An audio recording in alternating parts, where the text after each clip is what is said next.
O versículo 6 é uma história bastante conhecida, que é a história de Judá e Tamar. E aconteceu no mesmo tempo que Judá desceu de entre seus irmãos e entrou na casa de um varão de Adulão, cujo nome era Ira. E viu Judá ali a filha de um varão cananeu, cujo nome era Suá, e tomou-a e entrou a ela. E ela concebeu e teve um filho, e chamou o seu nome Gênesis 38. E tornou a conceber e teve um filho, e chamou o seu nome Onã. E continuou ainda e teve um filho, e chamou o seu nome Selá. E ele estava em Quezibe quando ela o teve. O versículo 6. Judá, pois, tomou uma mulher para o seu primogênito, e o seu nome era Tamar. Amém? Os irmãos sabem, eu sou de Curitiba, tem algumas pessoas nos visitando hoje. Eu nasci e fui criado em Curitiba. E isso há 50 anos atrás.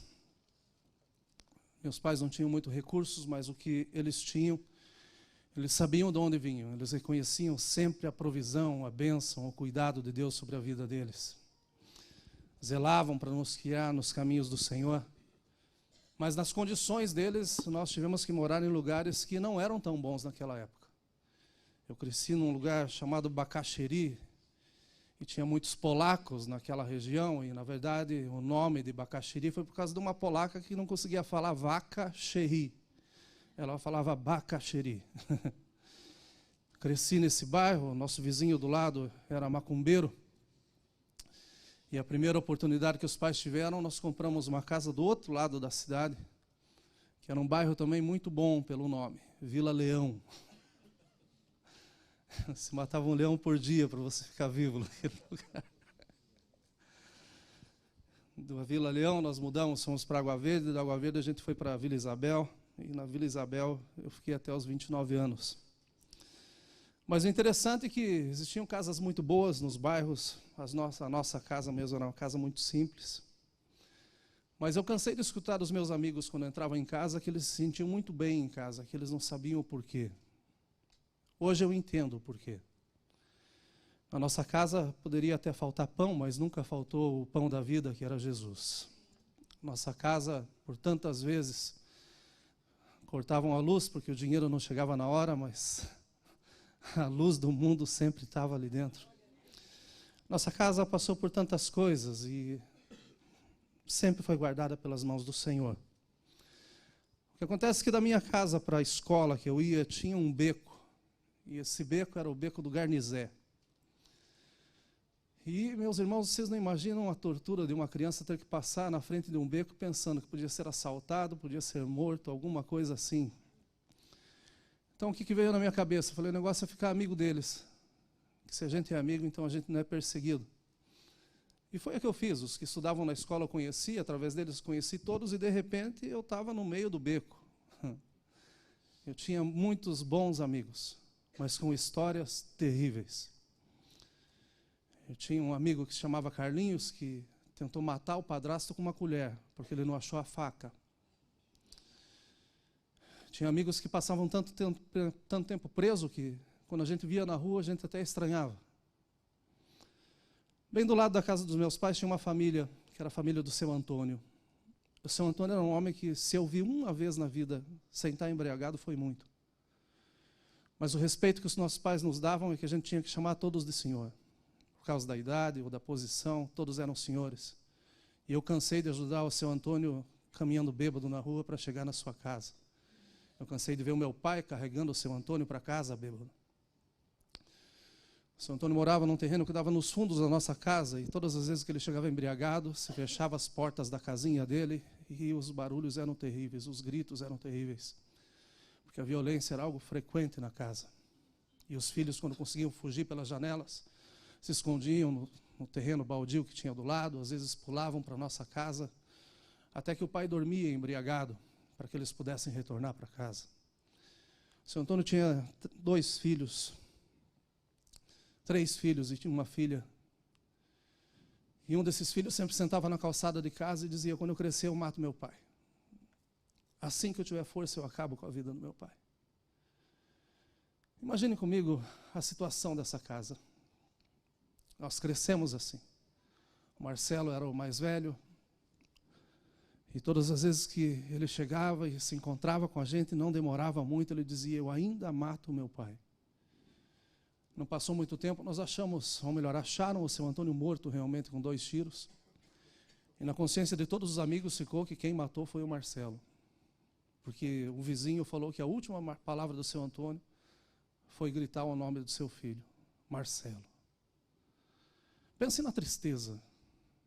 Pense em uma família que era para ser um centro, um lugar onde todos deveriam ser guardados. Mas que na verdade era um enredo, era uma salada mista. Era um lugar onde ninguém queria ficar por perto. A verdade é que o tempo passa, o seu Antônio morre e nós crescemos. Os amigos que viviam reunidos na esquina agora têm os seus caminhos próprios. E depois de muito tempo eu encontro o Marquinhos, que era o filho do meio. E quando eu chego para falar com o Marquinhos, eu digo: Marquinhos, como que você está? E ele fala: não é como que eu estou, é paz do Senhor. E daí me surpreendeu, porque o Marquinhos veio de um lugar que tinha tudo para dizer assim: você não vai ser nada. Mas um dia o nada se encontra com o tudo e dá a ele dignidade, levanta esse menino a ponto dele dizer: eu tenho um pai, eu sou filho de Deus, eu conheci Jesus. Ele mudou tudo aquilo que era para ser triste na minha história e me deu um novo caminho. Amigos como esses eu tenho bastante. E essa semana eu tenho pensado muito nesses amigos. Tenho pensado que fim levaram, aonde estão. E lendo a palavra do Senhor, me veio à memória que a Bíblia está cheia de histórias de famílias que não são tão interessantes. Tem histórias aqui que, na verdade, poderiam virar filmes. Essa história mesmo poderia virar um filme, se é que já não virou. Mas é uma história bastante interessante. O livro de Gênesis, ele concentra o princípio da história da humanidade. Ele narra fatos maravilhosos e fatos bastante intensos. Se você continuar lendo esse capítulo, você vai ver a história, o que passou no meio da família, da família de Judá. Esse capítulo 38, ele tem sido muito estudado, muitos teólogos, muitos estudiosos da palavra do Senhor têm um ponto de interrogação com ele. A aparência que dá é que esse capítulo está fora de lugar, porque você que lê a Bíblia sabe que o capítulo 37 narra quando José, está falando da história de José. José está sendo vendido pelos seus irmãos, agora está sendo levado como escravo, foi vendido, e daí de repente parece que simplesmente José termina aí. Tiraram da cova e venderam, acabou a história de José. E daí o capítulo 38 começa a falar de Judá e de Tamar. Então muitas pessoas falam assim: esse texto está fora do lugar. Esse texto foi colocado aí de uma forma completamente errada. Mas para aqueles que amam a presença de Deus e que de tudo conseguem tirar uma lição quando tem um momento com o Espírito Santo, entendem que a Bíblia não é um livro que nos conta, não é um livro que narra historicamente o que aconteceu. A Bíblia é a palavra de Deus. E nós devemos crer na capa até a contracapa, porque esse livro é do nosso Deus. E todas as palavras que estão aqui são inspiradas para trazer a nós orientações, para trazer a nós direção, para trazer a nós equilíbrio. A questão dos estudiosos é por que não terminou a história de José primeiro para depois começar a história de Judá. Uma das respostas mais simples que nós encontramos é pelo fato de que a história de José ela leva aproximadamente 22 anos para que seus irmãos venham a reencontrá-lo. Então não era simplesmente contar a história até o final, porque no meio da história está acontecendo muitas histórias. Nós temos as nossas famílias, e nós representamos uma pequena porção dela aqui. E na nossa história, talvez a nossa casa hoje esteja tudo bem, mas na história da nossa família, talvez tenha muita coisa que precisa ser colocada no lugar. E hoje nós estamos no lugar certo, o ambiente está preparado, o Espírito Santo está aqui. E Ele tem coisas novas para mim e para a sua família, se nós colocarmos o nosso coração na palavra dEle. Há muitas particularidades e semelhanças entre o capítulo 37 e o capítulo 38. Mas eu quero nessa manhã me focar no episódio que revela a mudança espiritual da vida de Judá. Judá é fruto de um enredo amoroso. O Judá não nasceu num lugar que tinha uma história, não, ele nasceu num lugar que era um enredo. Seu pai, suas 2 esposas e concubinas viviam em um ambiente bastante concorrido. Nós vimos isso na sexta-feira passada, e você que perdeu o culto de ensino, perdeu muita coisa sexta-feira. Esse enredo ele gera 12 irmãos e uma irmã. E daí pense na estrutura dessa família. Porque não são 12 irmãos e uma irmã do mesmo pai e da mesma mãe. Não, tem um pai, tem 2 mães, tem concubinas. Na verdade, parece a casa da Flor de Lis, né? Tá cheio. Ninguém sabe de onde que veio, quem é quem, se chama de tio, de primo. Tá cheio, a casa está cheia. É um ambiente, é uma comunidade. Eu entrei na lista, meus irmãos, dos 30 nomes mais distintos no Brasil. Eu vou falar distinto para não falar estranho. Está um pouco esquisito. Mas pense o amor que teu filho teria se ele tivesse recebido esse nome. Abrilina 19ª Caçapavana Piratininga de Almeida. Aeronauta barata. Agrícola beterraba areia. Essa aqui deve ser crente, porque colocou aleluia sarango. Esse aqui era pentecostal. Adoração arbites. Mas o pior nome de todos que eu achei, gente. Esparadrapo Clemente de Sá. E para não machucar ninguém, eu fui buscar no Pará e não em Minas, porque em Minas tem os nomes interessantes também. Eu não sei onde os pais estavam com a cabeça ao registrarem seus filhos. Mas pense comigo que todos os nomes na família de Jacó tinham um significado. Os pais haviam projetado uma situação, tinham marcado um tempo, olhado para uma condição, e assim eles escolhiam os nomes dos filhos na Bíblia. Judá era o filho número 4 da grande família de Jacó. O primeiro filho era Rubem. Pastor Jura, fica em pé, por favor. Agora você é Rubem. Por gentileza. Olha para a igreja. Até é melhor. Para aqui na frente. Vem aqui na minha mão direita. O irmão Jadson também vai ser o nosso ajudador. Porque o segundo filho se chama Simeão. Simeão, aqui do lado do pastor Jura. O terceiro filho se chama Levi, que significa junto. Né? Vamos, o irmão Levi está aí? Irmão Levi, vem para cá, irmão Levi, vem nos ajudar aqui por um segundo. Até vamos fazer a ordem contrária aqui, Júnior. Rubem, irmão Levi, passa para cá, por favor, para a esquerda do Jadson. E daí eu preciso de mais um voluntário que vai representar Judá, que significa louvor. Álvaro, vem representar o louvor aqui, por favor. Nosso voluntário. Rubem significa, passa na ponta aqui do lado, irmão Levi. Até a ordem é melhor fazer o contrário. Pastor Jura, vem para cá, Jadson. Vamos fazer o contrário. Álvaro, irmão Levi, daí o Álvaro por último. Então está aqui. Jura, você é o segundo. Jura o primeiro. Rubem significa eis um filho. Sua mãe estava pedindo e veio o filho. Então ela colocou o nome de Rubem. Eis um filho. Leia, a mãe. Eis um filho. Lia. O segundo, que é Simeão, que é o Jadson, o nome significa ouvindo. O terceiro, que é o irmão Levi, significa junto. E o quarto, que é o irmão Álvaro, significa louvor. Pensem numa casa dessa forma. Pelo nome dos filhos, nós podemos formar a ideia do que Jacó imaginava como família. Rubem, Simeão, Levi e Judá. Eis um filho, ouvindo, junto, louvor. Pensem que família. Eis um filho, ouvindo, junto, louvor. Pensem na casa que deveria ser. Quando você tem um filho que ouve junto o louvor. Pode se sentar. Obrigado. Qualquer família que tenha essa aliança em Deus está destinada ao sucesso. Porém, os filhos continuaram aumentando. E dentro de uma casa que exista tanta competição, sem dúvida, o inimigo também acha um espaço.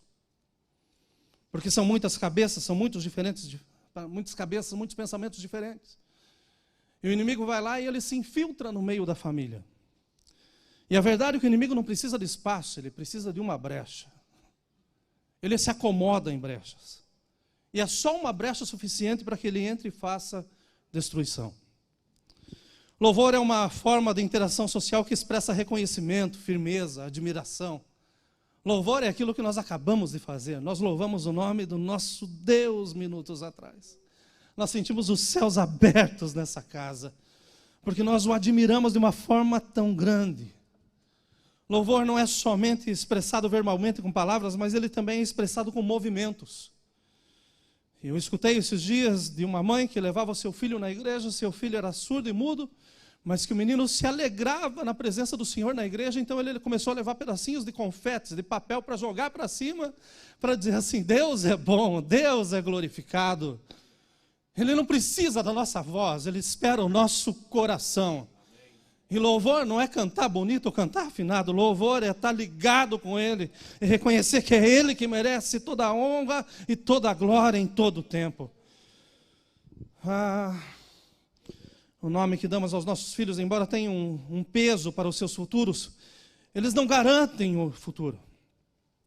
A verdade é que os nossos filhos carregam consigo para toda a vida uma herança retirada vagarosamente, dia após dia, com o convívio conosco. A formação dos nossos filhos é com a nossa convivência. A casa de Jacó não era um lugar onde o louvor reinava, já pela disputa das mulheres, talvez pelo confronto dos filhos, os tantos pensamentos que existiam ali dentro. A casa era completamente bagunçada. Pensem, irmãos, na disputa entre Lia e Raquel, entre as suas concubinas. Pense nos filhos vendo Jacó sendo trocado por mandrágoras. Ai, na sexta nós vimos muito com isso, que eu imaginei o irmão Jacó colocando a mão na cabeça, dizendo, olha o que arrumaram para mim. Mas pensem que esse menino está sendo criado, o louvor está dentro dessa estrutura. Está vendo tudo de errado e está ali no meio.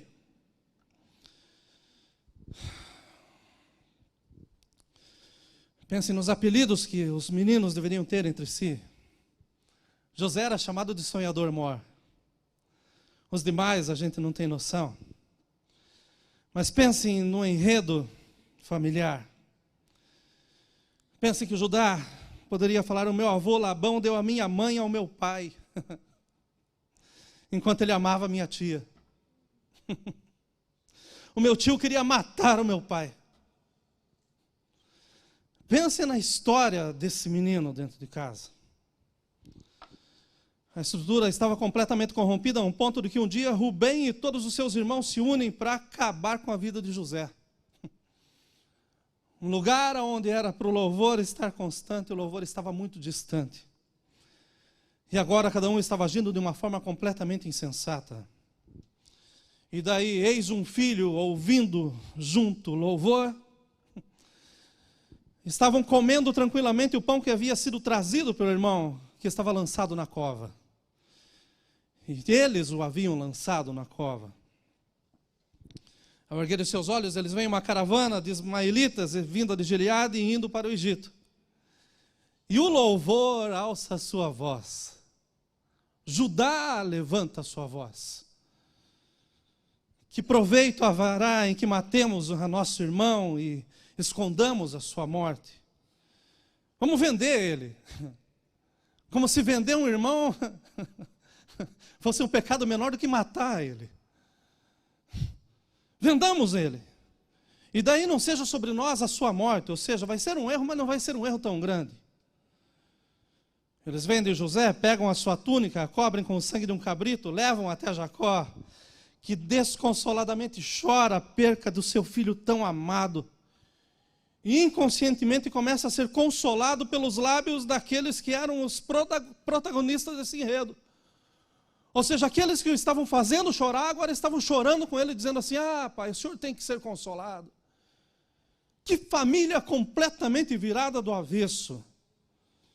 Enredo, meus irmãos, é a sucessão de acontecimentos que constituem a ação. Em uma produção literária, expressada através da novela ou um conto. Eu tenho pensado muito nessa família nesses dias. Como a convivência com os maus exemplos, como a repetição de palavras e comportamentos, influenciam os filhos. E infelizmente, por muitas vezes, nós nem notamos o que estamos fazendo.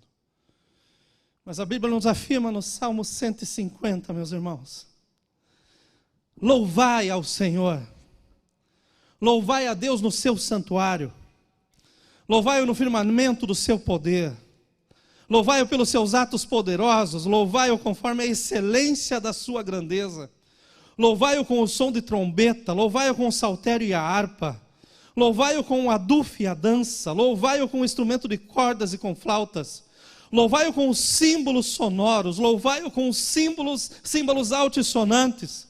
E termina dizendo: tudo quanto tem fôlego, louve ao Senhor, louvai ao Senhor. A minha questão é se temos fôlego, e se nós deveríamos estar louvando a Deus. Ao olharmos para nós, o que nós vemos? Louvor ou enredo? Estamos glorificando a Deus com as nossas vidas? Ou estamos fazendo das nossas vidas um enredo? Estamos escrevendo uma tragédia que talvez ninguém queira publicar ou tão menos ler. Em Minneapolis, Minnesota, se encontra o lugar mais silencioso do mundo. E alguns pais devem estar achando a casa vazia esse final de semana. Cheguei para uma das nossas meninas lá ontem. Você está conseguindo ficar quieta aqui? A resposta levou uns 5 minutos. Por causa da alegria. Mas pense que tem o lugar mais silencioso do mundo, está aqui, está em Minnesota. E há uma câmara em um laboratório que o máximo que alguém consegue ficar dentro é 45 minutos. O silêncio da câmara ele foi medido em 9,4 decibéis negativos. De tanto silêncio que existe ali. Mas essa pessoa que ficou 45 minutos ao sair de lá falou: estou quase louco. Por causa do barulho que eu estava ouvindo. Essa pessoa estava falando: o silêncio não existe. Porque ali dentro eu escutava o meu coração batendo. Ali dentro o ar estava entrando pelo meu nariz, saindo pela minha boca, e isso faz barulho. O meu sangue estava fluindo nas minhas veias e eu conseguia escutar isso. O meu corpo estava completamente em movimento, ainda que eu tivesse parado. Até mesmo o atrito das minhas sobrancelhas eu conseguia notar. Baseado nisso, meus irmãos, eu te afirmo que todos nós aqui, independente do ambiente em que nós nascemos ou fomos criados, independente da situação em que nós estamos vivendo, nós fomos criados para o louvor do Senhor. Mesmo com os nossos lábios fechados, mesmo que nós estejamos dormindo inconscientemente, mas o nosso corpo está em louvor para o Senhor. Para que você o louve, você não precisa saber cantar, tampouco dançar, gesticular. Você só precisa estar vivo. E hoje nós estamos aqui celebrando um culto porque nós estamos vivos. Independente da situação, nós estamos aqui porque nós queremos adorar ao nosso Senhor. E o texto que eu acabei de ler diz: e todo o ser que respira, louve ao Senhor. Mas usado por Deus, e como me alegrei no louvor essa manhã, porque eu tenho pedido para Deus para que Ele quebre as barreiras. Essa casa é uma casa de glória. Essa casa é uma casa que nós não podemos nos calar. Deus está no nosso meio. E nós viemos aqui nessa manhã para louvar ao Senhor. Daí vem aquele dizendo, eu não tenho motivo para louvar. O que eu tenho para louvar? Se você está vivo, já é um grande motivo. E Ele é merecedor de toda a honra e de toda a glória. Judá, ele sai completamente comprometido em busca de uma esposa cananeia. E daí para dentro da sua casa o que ele traz são as leis ou a religiosidade. Tentando ocultar a culpa. Tentando deixar o irmão na cova. Tentando deixar os erros, as coisas que passaram bem lá para trás, dizendo daqui é tudo novo. Mas daí ele usa a religiosidade para tentar mostrar que está tudo bem. Eu vou falar para vocês que Deus não precisa de religiosidade. O que Deus quer é um coração quebrantado e contrito na sua presença. O que Deus quer é que nós reconheçamos que nós dependemos dEle todo o tempo da nossa vida. Os anos passam. Casado, começa a ter os seus próprios filhos. Mas nota-se que o louvor estava ausente da casa de Judá. O louvor não é porque ele herdou no seu nome que continuava juntamente com ele, não, de forma alguma. A Bíblia diz que o seu primeiro filho, nós lemos, ele foi mau aos olhos de Deus e Deus o matou. E ele deixa a viúva Tamar. E é nesse exato ponto que nós notamos que quando tomamos as rédeas da vida em nossas mãos, nós podemos transformar o louvor em enredo. Quando nós achamos que nós podemos resolver tudo. Sendo que os discípulos chegam na frente de Jesus, Jesus fala assim, vocês querem me deixar? E eles perguntam, mas para onde iremos nós, se só tu tens as palavras de vida? Como que nós podemos fazer alguma coisa se o Senhor é a própria vida? A lei determinava que a viúva deveria ter filhos, mas em uma casa sem louvor, todos agem como querem. Não agem pela direção divina, mas agem por aquilo que pensam. Agem por aquilo que escutam. Agem pela forma que o mundo age por tantas vezes. E essa é a história da nossa geração. Nós andamos pelas ruas, pelos corredores, pela vida. E nós encontramos o louvor sendo transformado em enredo. Nós encontramos muitas vezes pessoas que tinham tudo para viver aos pés do Senhor. Mas que estão distantes do Senhor. Porque pegaram as suas vidas nas próprias mãos e disseram, eu faço, eu posso, eu consigo. E sem Jesus, meus irmãos, nós não conseguimos fazer nada. A verdade é que você nem pensa, ou melhor, você nem precisa olhar para os lados. Basta olhar para si mesmo e sem dúvida você vai achar em algum ponto que o louvor está comprometido. Em nós. Se nós somos criados para a glória, para o louvor do nosso Deus. Se nós olharmos para a nossa vida, sem dúvida nós vamos achar algum ponto em que nós dizemos, eu falhei. O que eu fiz não é para a glória do Senhor. O Senhor não está sendo engrandecido nisso. A diferença entre um louvor e um enredo é que o louvor é escrito num papel especial de música. E é legal quando a gente começa a ver que as pessoas conseguem decifrar as notas. O enredo é escrito em qualquer papel. Qualquer pedaço de papel é suficiente para se escrever uma história. Eu tive um desafio bem grande o mês passado e eu sobrevivi, graças a Deus, que foi comprar um material escolar da minha filha. Eu nunca imaginei que existissem tantos tipos de cadernos. Tanto tipo de papel diferente. Tantos tipos de margens diferentes. Aquilo é um desafio, gente. E você pergunta para as mulheres que estão do lado, elas falam assim, também não sei. Pergunta para o vendedor, se chama o vendedor, ele olha, também não sei. É um desafio. Mas graças a Deus, nesse desafio de achar o papel certo, eu consegui. E quando a Cátia chegou, ela só teve que trocar o restante, mas os cadernos estavam certos. A boa notícia, meus irmãos, é que nós não estamos nas mãos de um autor que quando não gosta da história, simplesmente amassa o papel e joga fora. Mas nós estamos nas mãos do maestro do universo. Está sendo tocada uma sinfonia, uma melodia nesse exato momento. E talvez você esteja num tom mais grave, num tom mais alto.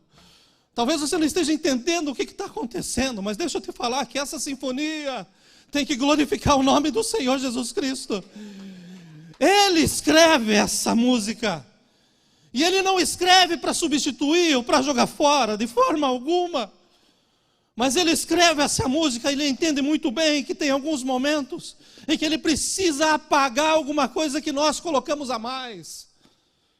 Não era menino, eu estava achando um motivo para sair da igreja, eu estava com 13 anos, tinha começado a trabalhar, estava ganhando um pouco de dinheiro e pensava, agora eu sou o dono do meu nariz. Tocava na orquestra, tocava flauta transversal e eu não sabia que eu tinha problema na vista. E eu fui tocar uma nota, não vi que tinha uma pausa naquela nota. E continuei e acabei com a orquestra numa terça-feira, o culto transmitido ao vivo. E o maestro da orquestra era um alemão nervoso, gente. Ele olha para trás no meio do culto, mas me dá uma bronca enorme. E eu falei, era isso que eu precisava. Não volto mais na igreja, não quero mais saber disso daqui. Guardei um instrumento e falei, aqui eu não venho mais. E comecei a viver a minha vida do jeito que eu queria. Mas um dia, quando eu senti completamente vazio, eu lembrei que nas mãos daquele que tudo pode, Ele tem como apagar todas as notas, os erros que a gente faz. E nos colocar uma vez mais na partitura e dizer, eu toco a tua vida é para glorificar o meu nome, eu te escolhi, eu te separei, eu te dou a vida, eu sei a intensidade do toque, eu sei aquilo que precisa ser feito para que a tua vida sirva para a glorificação do meu nome. O problema não foi sair, meus irmãos, o problema foi se achar limpo para voltar. Porque o nosso Deus é um Deus santo. E Ele diz que sem santidade ninguém verá o Senhor. Mas deixa eu te lembrar que todas as vezes que nós o buscamos com sinceridade, Ele está pronto a se revelar a nós. E dizer, olha, não está acabado, começa. Ou melhor, continua tudo da onde estava. Porque eu tenho um plano para a sua vida. Aleluia. Boa notícia nessa manhã, meus irmãos. Esse maestro não jogou a partitura fora e disse, olha, a tua vida não é mais uma música, agora é um enredo. Ele não está dizendo que vai jogar e escrever outra história, não. Ele está dizendo que aquilo que está passando, aquilo que está acontecendo está dando intensidade, vibração, está fazendo com que a música seja entoada mais alta, mas o nome dele vai estar exaltado no meio de toda a situação. Aleluia, aleluia, aleluia. Ele mesmo criou a sinfonia, a chama da vida, da qual todos nós somos uma nota importante. E ainda que pelas nossas ações ou heranças a nossa vida seja ou esteja como um enredo, Ele nos ama e Ele quer nos ouvir, Ele quer fazer de nós um instrumento para o seu louvor. Aleluia! Aleluia! Judá erra mais uma vez ao negar o seu filho Tamar. Ele tinha morrido, ela não tinha filhos, e a lei determinava que os seus filhos, então, teriam que cumprir o papel, teriam que assumi-la, mas Judá erra, e a vida de Tamar começa a ficar sem sentido, a ponto de que ela trama, ela cria na sua cabeça uma forma para que ela não fosse desprezada. A ponto de que ela se prostitui com Judá. O erro fatal de Judá não foi somente ter se prostituído, mas foi o fato dele entregar aquilo que ele tinha e dizer assim, olha, isso aqui fica como prova que amanhã alguém vem e te paga. Eu vou deixar com você o selo, eu vou deixar com você os lenços, eu vou deixar com você o cajado, como se fossem meros utensílios, como se não tivesse valor nenhum, dando a eles o valor, ou melhor, rebaixou tanto o valor que disse, olha, isso daí vale um cabrito novo, então amanhã eu mando o cabrito e daí eu restituo aquilo que era meu.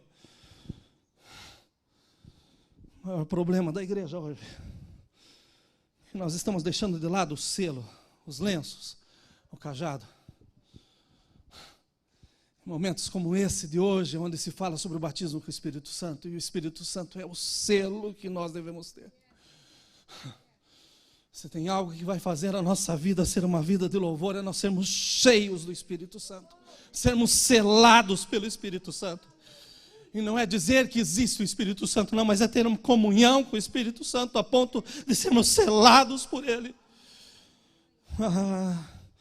Estamos deixando de lado os lenços. E eu lembro que desde pequeno meu pai falava, olha, para ir para a igreja você tem que levar 3 coisas, a Bíblia, a harpa e o lenço. Você vem para cantar, ouvir a voz do Senhor e com certeza teu coração vai ser quebrado. Ele vai falar com você e vai ter lágrimas nos seus olhos. Hoje em dia nós temos lenços de papéis aí que duram 2 meses.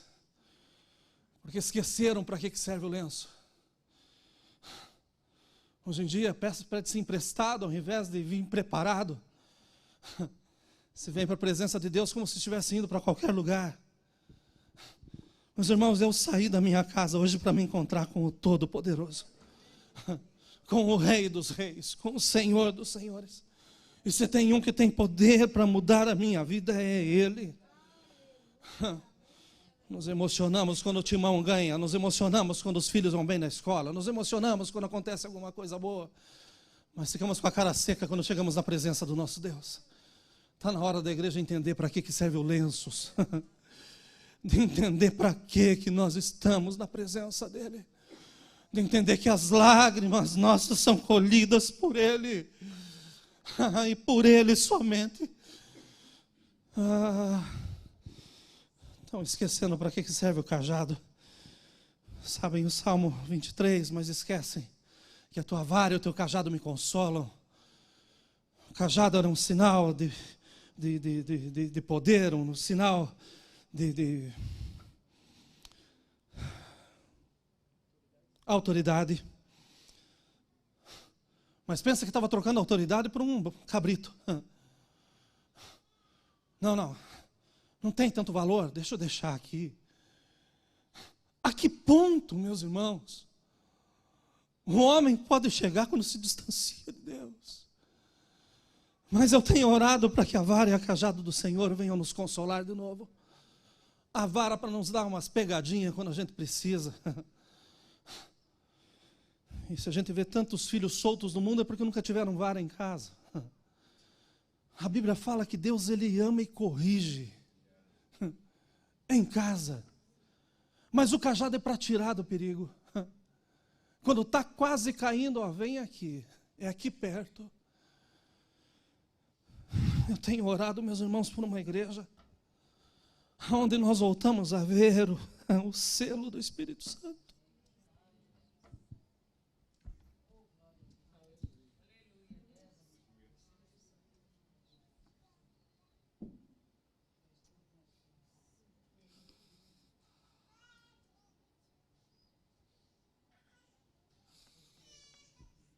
Vidas consumidas por esse desejo de serem cheias do Espírito Santo.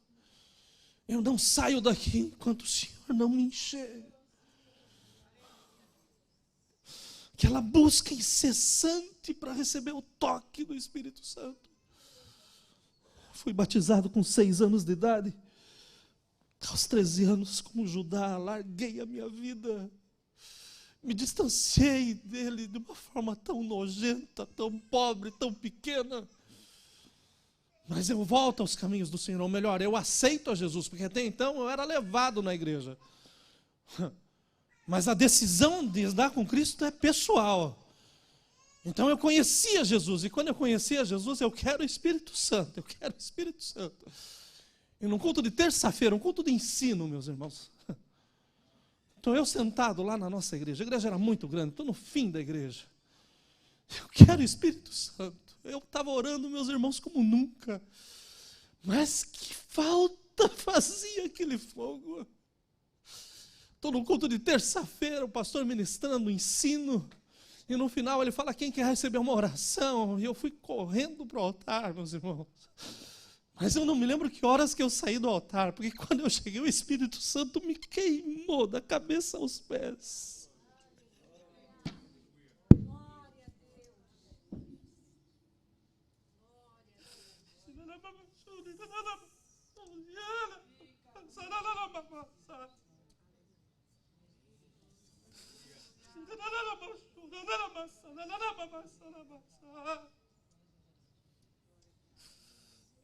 Oh, doce Espírito Santo.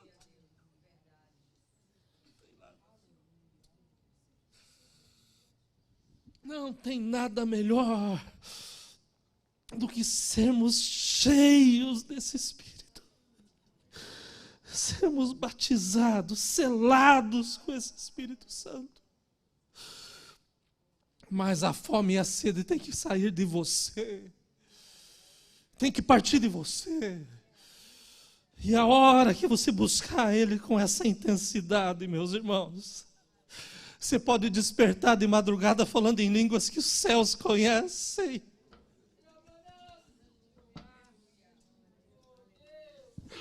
Pode estar ajoelhado, fazendo o seu trabalho e de repente Ele te encher de uma forma que você esqueça prazo de entrega, mas se delicie na presença dEle. Ah, essa sede tem que voltar para casa. Ah, essa sede tem que voltar para casa.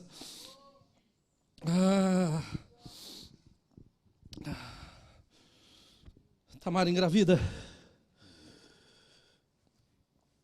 E mesmo correndo o risco de vida, ela se expõe e expõe. De quem é esse filho? Olha, é daquele que é o dono disso. Eu estou com coisas nas minhas mãos que não são minhas. Eu estou com o selo, estou com os lenços, estou com o cajado. Quem deixou tem que pegar.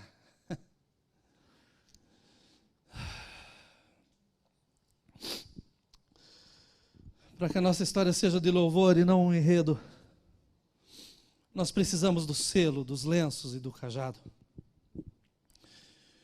Judá reconhece o seu erro. Judá reconhece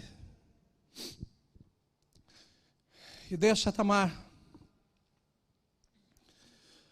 Leiam a história, a continuação da história é maravilhosa. Mas o que me chama a atenção é que a vida de Judá continua sendo praticamente a mesma. Até um dia em que ele é colocado na frente de José, o irmão que ele deixou na cova.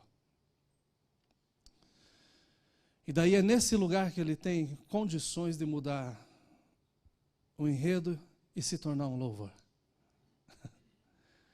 José pergunta dos irmãos e pergunta do mais novo, a ponto de que Judá toma uma decisão e fala assim, depois de fazer um discurso muito lindo, ele diz assim, olha, ele está sobre a minha responsabilidade para que meu pai não sofra, deixa que ele vá e eu fico. Chega de eu viver a história dos outros, ou chega de eu ficar fingindo com a minha história. Deixa eu tomar uma posição certa.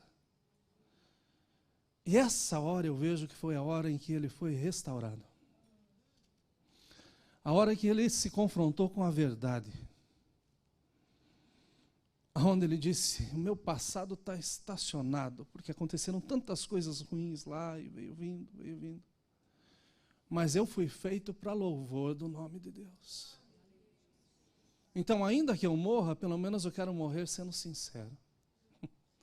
Nós perdemos um irmão e agora esse é o mais novo. Deixa eu tomar o lugar dele. Deixa eu ficar aqui no lugar dele.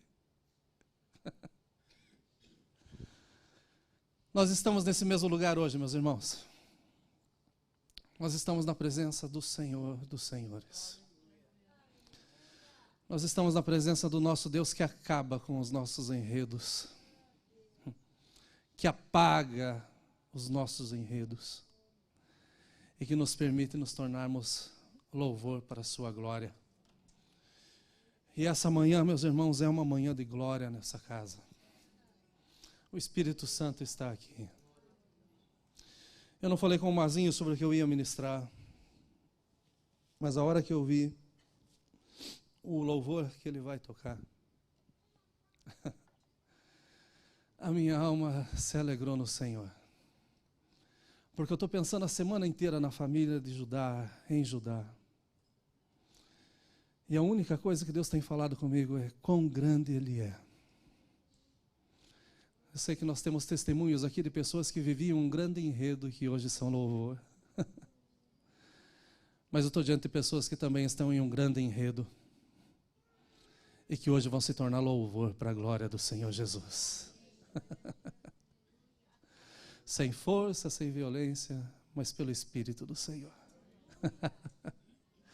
Não existe nada mais poderoso do que o Espírito do Senhor.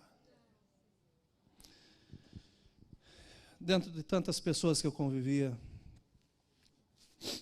eu começo a namorar com a Kátia, aceito a Jesus, começo a namorar com a Kátia. E na primeira conversa que eu tenho com a Kátia, eu conto para ela a minha vida inteira, e eu pensei que ela nunca mais ia sair comigo. E eu disse para ela, eu falei, olha, eu estou tão apaixonado por esse Jesus. Eu falei, mas eu amo as pessoas que andavam comigo. E eu não posso ser hipócrita de passar por eles na rua e virar as costas. Eu falei, então vai ter situação que você vai estar comigo e você vai ter medo. Mas são meus amigos. Nós tivemos situações de estar andando na rua, a Kátia segurar tão forte na minha mão que eu pensava que ela ia quebrar meus dedos. Nós fomos assaltados uma vez e ela pensou que era um amigo brincando com um revólver na minha cabeça. E no meio do assalto tive que olhar para ela e falar, isso é verdade.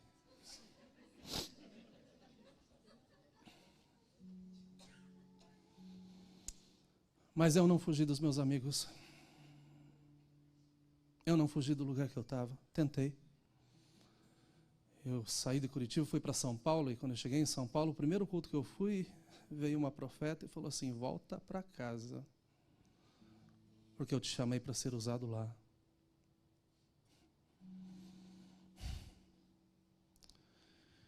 Eu tinha um amigo meu, gente, que era Jorge, o apelido era Paraguaio. Pensa num rapaz um pouco mais velho do que eu. Você não escutava uma semana sem ouvir que ele tinha brigado, que ele tinha levado tiro, facada. Eu vi, porque eu andava com ele. Eu vi esse homem um dia bater tanto numa pessoa e ele abriu uma dessas cercas que eram com aquelas barras de ferro. Ele bateu tanto na pessoa, depois prendeu a cabeça do rapaz e foi embora. Eu vi. Eu era muito amigo do Jorge. E quando a gente conversava, ele falava, o pai dele era militar no Paraguai, tinha sido expulso do Paraguai, ou melhor, fugiu do Paraguai. Só que nessa de fugir do Paraguai, trouxe todos os filhos, menos o Jorge. E o Jorge foi quem passou pelas torturas. A planta dos pés do Jorge era toda queimada. O corpo do Jorge era tudo cheio de cicatrizes, de facada, de cortes. E quando ele conseguiu vir para o Brasil, esse homem virou um bicho.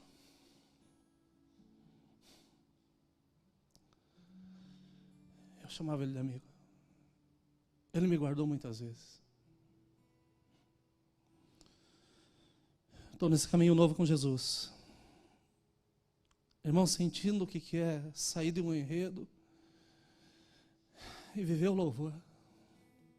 A minha alma só queria estar perto do meu Criador. Que prazer eu tinha de sair correndo do trabalho, chegar em casa, entrar no meu quarto, trancar a porta para ficar na presença dele. A família dizendo que eu estava ficando louco, os amigos dizendo, esse daí agora não tem mais jeito. E graças a Deus não teve mais jeito. Mas um dia eu estou na igreja, era um trabalho da mocidade, tinha muita gente na igreja. Nós chegamos atrasados no culto e quando a gente entra, nós sentamos bem no fundo e quando a gente senta eu nem olhei quem estava do lado e na hora foram cantar um hino e falaram para ficar em pé. E naquela época não era tão comum, né? Falar assim, ó, cumprimenta o irmão do lado, dá um abraço não sei quem, isso daí não era comum não. Mas nessa noite, o pastor falou para fazer isso. E quando eu viro para o meu lado para dar um abraço, quem eu olho? O Jorge.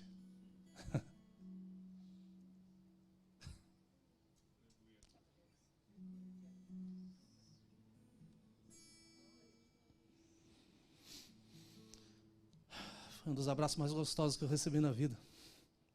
Porque ele me abraçou e começou a falar em línguas no meu ouvido. Bebemos da mesma água, Jorge. Fomos tocados pela mesma água. Do lado estava a esposa dele, a Rose, tinha casado. Mas conversando com o Jorge, ele começou a falar depois do culto, o testemunho dele, o que aconteceu. E diante disso eu digo para você, não tem enredo que o nosso Deus não possa transformar em louvor. Não tem. Não tem. Não tem. Ele é Deus. E eu sei que Deus ministrou essa palavra nessa manhã para transformar a sua vida. Para completar a boa obra que Ele já começou. Ele não tem caminhos novos. Não. Ele tem a mesma música que está te colocando na mesma posição. Você é a mesma nota que estava fazendo falta nessa sinfonia chamada vida. Vida com Cristo. O Espírito do Senhor está aqui. E essa manhã é manhã de salvação. Aleluia. Aleluia. Eu passei a semana inteira, Mazinho, pensando nesse louvor. Mas eu tenho um vídeo do pastor Louis Giglio, do Passion. E Deus tocou no coração desse homem para ele falar sobre louvor. E ele tem uma mensagem linda, muito linda. Ele fala 50 minutos e ele começa a fazer uma comparação da terra com as estrelas. Ele começa a mostrar como nós somos tão pequenos. Mas no final dessa mensagem ele faz algo assim absurdamente inspirado por Deus. Porque ele resolveu pegar no planetário que tem em Atlanta o som das estrelas. E cada estrela faz um som diferente do outro. Umas com uma cadência bem rápida, outras mais fortes e mais pausadas. Mas ele não fica parado nisso só não. Porque ele resolve pegar também o som das baleias, porque o Salmo 148 fala que os grandes peixes louvam ao Senhor. Ele pega o som das baleias, pega tantos outros sons, coloca e daí ele pega o nosso som. E a canção que saiu foi essa. Quão grande é o meu Deus. Você achava que a tua história estava acabada? Você achava que a tua história estava acabada? O grande Deus está aqui e está te dizendo essa manhã. Vem para perto. Vem para perto. Os meus ouvidos querem ouvir a tua voz.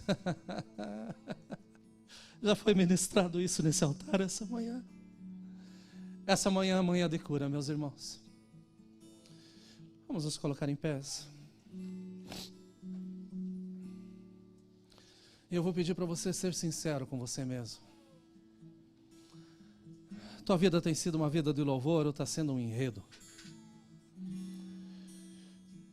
Você olha para a tua família, você está vendo que o louvor está presente? Você pode dizer assim, eis um filho.